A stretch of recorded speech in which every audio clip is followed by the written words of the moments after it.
இந்த மலையாள சினிமா எப்படி சொல்றது? மாசம் மாசம் ஒரு 5 படமாச்சும் செம ஹிட்டா குடுத்துறானுங்க. அப்படி ஒரு படம் ஒண்ணு தியேட்டர்ல கிட்டத்தட்ட வெற்றிகரமா ஓடிக்கிட்டு இருக்கு. அப்ப என்ன ஒரு படம்னா, லோக சாப்டர் 1 சந்திரா. தரமான ஒரு படங்க. ஏன்னா எப்படி மலையாளத்துக்கு இது ஒரு புது விதமான ஒரு படமா இருக்கு. ஏன்னா ஒரு சூப்பர் ஹீரோ அடிப்படையா அந்த ஒரு படத்த போட்டு வச்சிருக்காங்க. ஏன்னா நம்ம மலையாள சினிமா பொறுத்தவரைக்கும் சூப்பர் ஹீரோ படம்னா நம்ம மின்னல் முரளிய சொல்லலாம். அது ஒரு பக்கம் போக, இப்ப இந்த லோக சாப்டர் 1 இந்த சந்திரா இந்த ஒரு படம் அடுத்த லைனுக்கு இந்த ஒரு படம் கொண்டு போக சூப்பர் ஹீரோ படம் மாரி. ஏன்னா இது இந்த மலையாள சினிமா மட்டும் மாசம் மாசம் ஒரு 5 படமாச்சும் செம ஹிட்டா குடுத்துறானுங்க. இதுல படத்தோட கதை என்னன்னா, ஸ்டார்ட்டிங்ல நம்ம ஹீரோயினயும் ஒரு எப்படி வெளிநாட்டுல இருந்து தப்பிச்சு இங்க இந்தியாவுக்கு வர மாரி காமிச்சிருப்பாங்க. காமிக்கும்போது இந்த இடத்துக்கு ஏத்த மாரி நம்ம வாழணும் வைக்கணும்னு சொல்லிவிட்டு பாஸ்போர்ட்ல இருந்து எல்லாமே ஃபேக்கா ரெடி பண்ணி இந்த ஒரு ஒரு பக்கம் ஹீரோயினி ஒரு பக்கம் வீட்ல வந்து குடியேறாங்க. குடியேறும்போது எதுத்த விட நம்ம நஸ்லின் அவர் வந்து அந்த வீட்ல தங்கியிருக்காப்புல.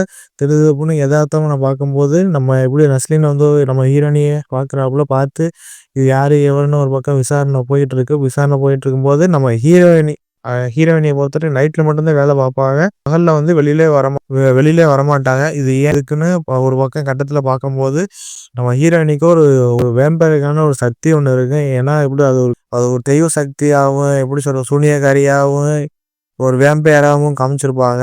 ஹீரோ ஒரு பக்கம் மேல எப்பவுமே சந்தேகமாவே படுறான். ஏன்னா, ஹீரோயினி பண்றதுலாம் நம்ம நஸ்லினுக்கு வந்து ஒரு மாரியாவே தெரியுது.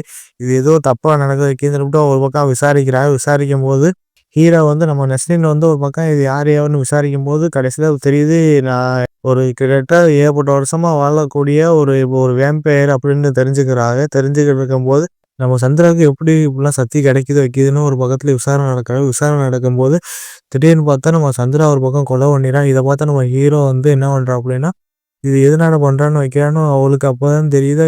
நம்ம ஹீரோ சந்திரா வந்து ஒரு வேம்பயர்ன்னு தெரிஞ்சுக்கிறாப்புல. தெரிஞ்சதுக்கு அப்புறம் அடுத்தடுத்து என்ன சம்பவங்கள் நடந்துச்சு. அதான் இந்த ஒரு படத்தோட கதையா இருந்துச்சு கைஸ். ஏன்னா எப்படி இந்த படத்த நம்ம பார்க்கும்போது, இதுல ஒரு கதை ஒண்ணு வரும். அந்த ஒரு கதைய பார்க்க செம்ம இன்ட்ரெஸ்டிங்கா இருக்கு. அந்த ஒரு கதைய பார்க்கும்போது நமக்கு எப்புட்றா இதெல்லாம் எடுத்தியே வச்சு அப்படின்னு நமக்கே தோணும். அந்த ஒரு கதையில வந்து அந்த பெண்ணுக்கு வந்து எப்படி சக்தி கிடைச்சதுன்னு சொல்லியிருக்க மாட்டாங்க. அத பார்க்கும்போது நமக்கு என்னடா இது இப்படி சொல்லி இந்த பொண்ணுக்கு எப்படி கிடைச்சுன்னு நம்ம செகண்ட் பார்ட் பார்த்தா தான் தெரியும்னு நினைக்கிறேன். ஏன்னா இந்த சந்தியா கேரக்டர் அந்த பெண்ணுக்கு அந்த சக்தி எப்படி கிடைச்சுன்னா அது முழுமையா ஏகப்பட்ட படங்கள் பார்க்கலாம். எல்லாம் 100 கோடி 500 கோடின்னு செலவழிச்சு வேற லெவல்ல பண்ணிக்கிட்டு இருக்கானுங்க. ஆனா இதுல எப்படி சொல்றது கிட்டத்தட்ட இதுல 30 கோடி எடுத்திருக்காங்கன்னு சொல்றாங்க. 30 கோடில எப்புட்றா இந்த ஒரு படத்த எடுத்தீங்க அப்படின்னு நமக்கே தோணுது கைஸ். மார்வல் சினிமா யூனிவர்ஸ்ல இருந்து எப்படி இருக்குமோ அதே மாரி தான் இந்த ஒரு படத்துல போட்டு வச்சிருப்பாங்க.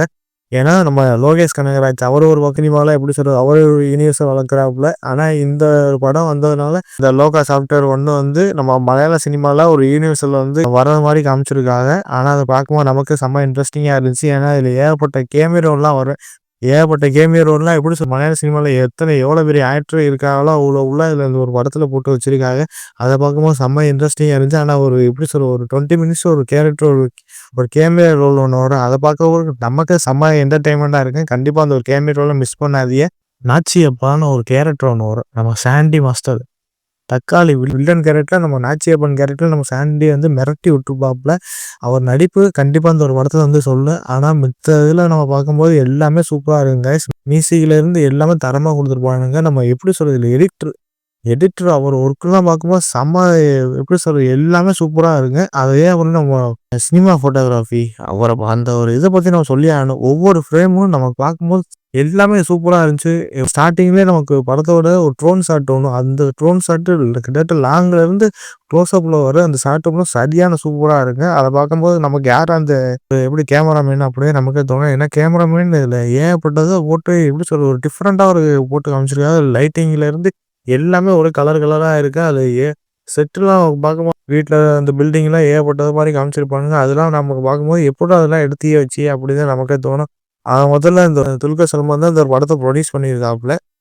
இது மெயினா நம்ம சொல்ல வேண்டியது டாமினிக் அருண் அப்படின்னு ஒரு டைரக்டர். அவர் தான் இந்த ஒரு படத்த எடுத்திருக்காப்புல. கண்டிப்பா அவருக்கு நம்ம வாழ்த்து தெரிவிச்சே ஆகணும். ஏன்னா, அவரு எப்படி சொல்றது? யோசிச்சு கிட்டத்தட்ட எல்லா சினிமாவ பார்த்து இப்படி ஒரு கதைய நம்ம போட்டு எடுக்கணும், வைக்கணும்னு சொல்லிப்புட்டு இந்த ஒரு படத்த எடுத்து வச்சிருக்காங்க. கண்டிப்பா இந்த ஒரு படம் மஸ்ட் வாட்ச்சான ஒரு ஃபிலிம் கைஸ். கண்டிப்பா மிஸ் பண்ணாதீங்க. தியேட்டர்ல தாராளமா உட்காந்து பாருங்க கைஸ்.